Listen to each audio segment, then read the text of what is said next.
This is a Barracuda firewall. It's a pretty serious piece of equipment. You put this in your on-premise data center and you route traffic through it such that any potential attacks, like what we just saw with SQL injection, are identified by the Barracuda firewall and blocked before they hit the web application. This requires quite a bit of sophistication.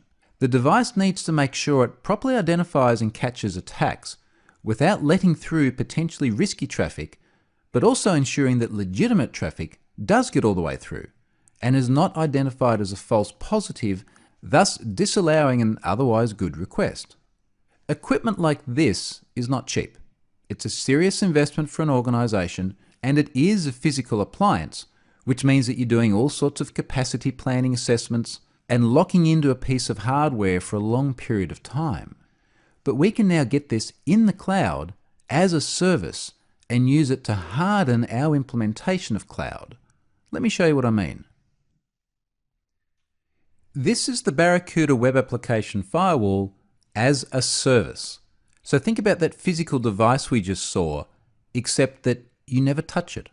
It just runs up there in the cloud, and it does the same thing in terms of your traffic is routed through it, and it identifies potentially malicious traffic and blocks it, except that it's simply something that you turn on demand and pay as you use. Now what this means is that when we scroll down a bit and look at the service offering, we can choose, for example, what sort of scale we'd like. Now what this means is that you can simply choose the instance size that you need for your organization. And then when you choose that instance size, you'll pay for it by the hour. And as you can see here, that may mean as little as just over $1 an hour.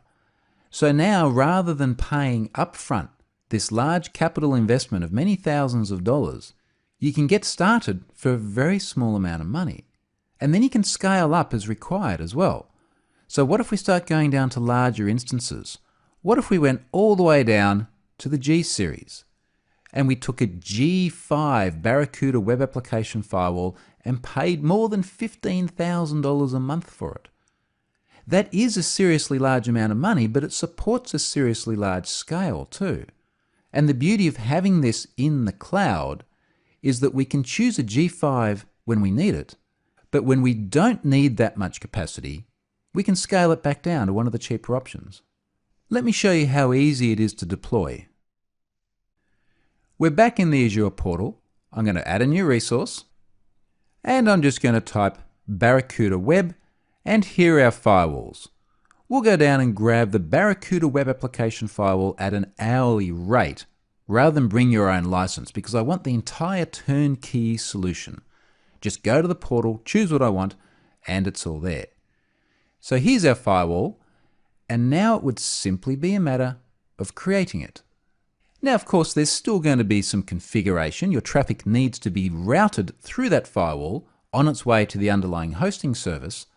But the point is that from a security as a service perspective, this is a case where we simply turn up to the portal, provision the resource, and then configure it all online.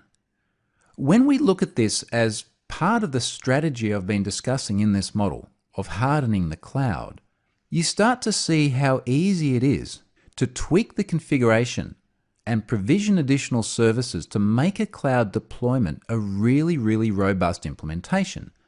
And you can do this in ways that you could never do in that old premise environment. Certainly not in any time-efficient, cost-effective sort of fashion.